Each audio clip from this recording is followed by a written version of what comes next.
So coming into the NBA season, many people considered the Brooklyn Nets to be favorites to win the championship, whether they had Kyrie Irving or not. And I was actually one of those people. I think we kind of got a little lucky against them in the playoffs last year, and I believed whether they have Kyrie Irving or not, James Harden is going to come in and help Kevin Durant get that would it be third finals ring right there in Brooklyn this year. But these first few games, well, they've won 2 out of the 4, just winning one tonight against the Wizards pretty easily. They haven't looked nearly as dominant as you would expect after struggling really bad against the Milwaukee Bucks in the first game of the season, where we covered that in that topic in the preseason video the other week. They looked like they couldn't get any worse, and they came out, they struggled against Philadelphia, but they persevered, and they were able to pull through in that game and have a successful outlook on that game after coming back and winning. I believe they finished on a 16-1 run.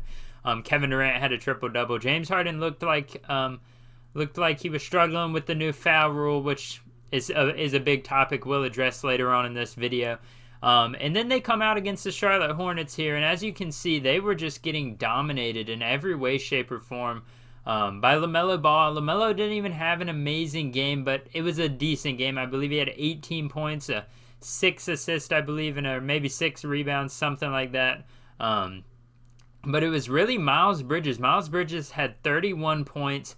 Ish Smith, let's take a second to appreciate Ish Smith, a guy that a lot of people honestly probably forgot was even in the NBA still. He just went off this game, and I mean, it's not a crazy game, but for him, or a guy like Ish Smith, that was going off. He scored 15 points, he had 4 rebounds, 4 assists, and he did a lot of his damage in the fourth quarter. The Nets could not find a way to stop him, as you see LaMelo Ball with nice range right there.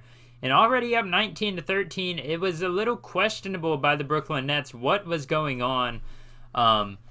And the real problem that needs to be addressed is, will James Harden be able to be the second guy on this team? Because through these first 4 games, he has not looked exactly like how we expected him to.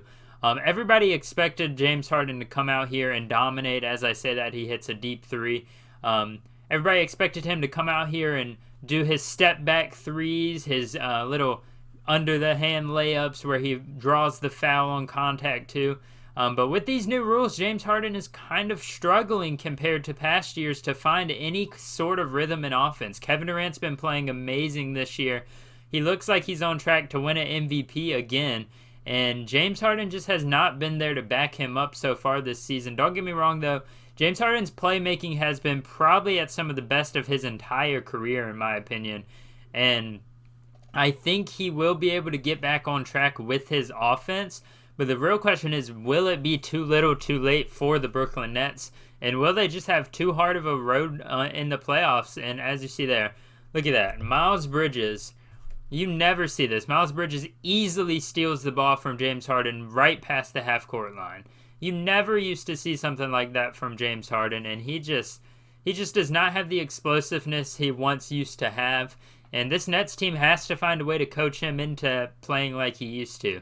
Now, the whole Kyrie Irving thing, I do believe if they get Kyrie back at any point, maybe one of the sides finally gives in and lets him play, then they are right back up there as a contender, because that takes a lot of pressure off of Harden and also takes more off of KD, because Kyrie is definitely a great point guard you want to be playing on your team if you're paying him that much money. So having him back would be a lot better for this team. And they didn't have Blake Griffin tonight in the Charlotte game. But still, overall, their offense has just looked stagnant at times. Against the Bucks, there were many times where in the playoffs this worked, when Kevin Durant just walked down and shoot a shot and make it. But then in the game against the Bucks, he would miss shots that he would formally make.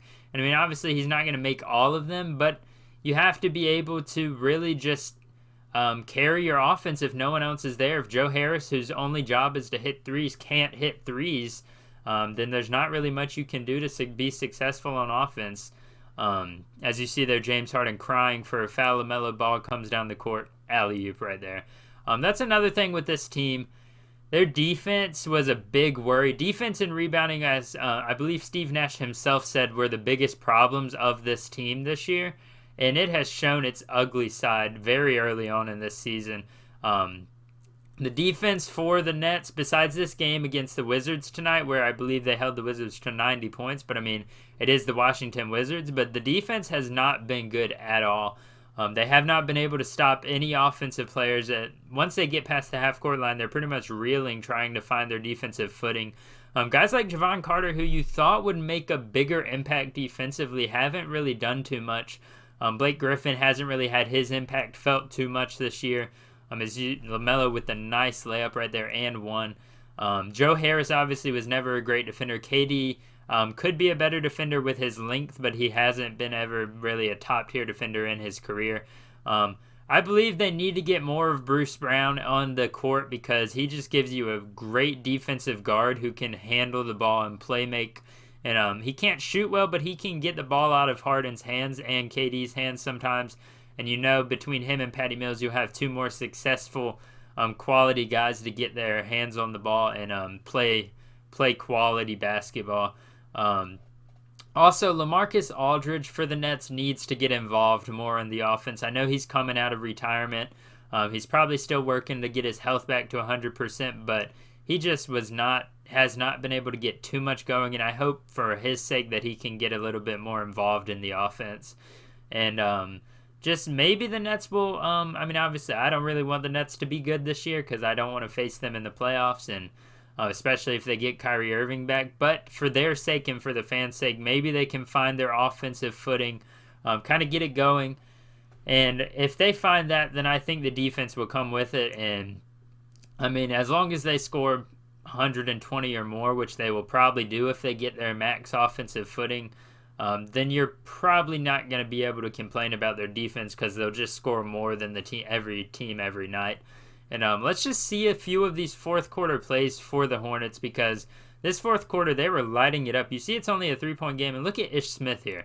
Spin move, James Harden flops, and easy jumper right there. Nobody would have expected a guy like Ish Smith to come out of nowhere. Look at him right there in KD's face. He had KD backpedaling on that play. Ishmael Smith, yes, that's his real name, had Kevin Durant backpedaling. Look at this, 3 possessions in a row. Once again, KD's face, nice little feed to Cody or Caleb Martin, one or the other. I know one got dropped and picked up by the Miami Heat, I believe. But Ish Smith and Miles Bridges really set this game apart for the Charlotte Hornets.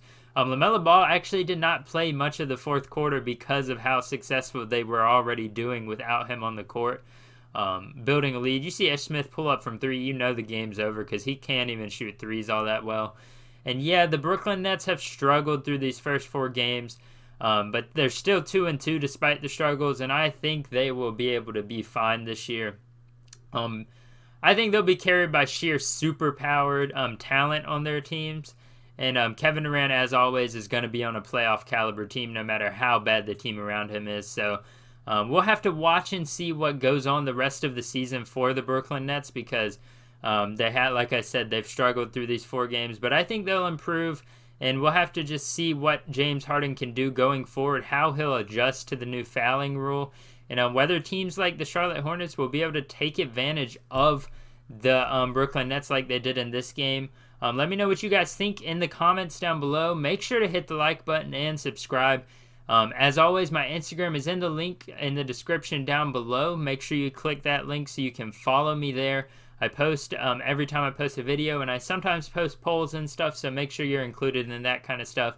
Thank you guys so much for watching this video, and adios.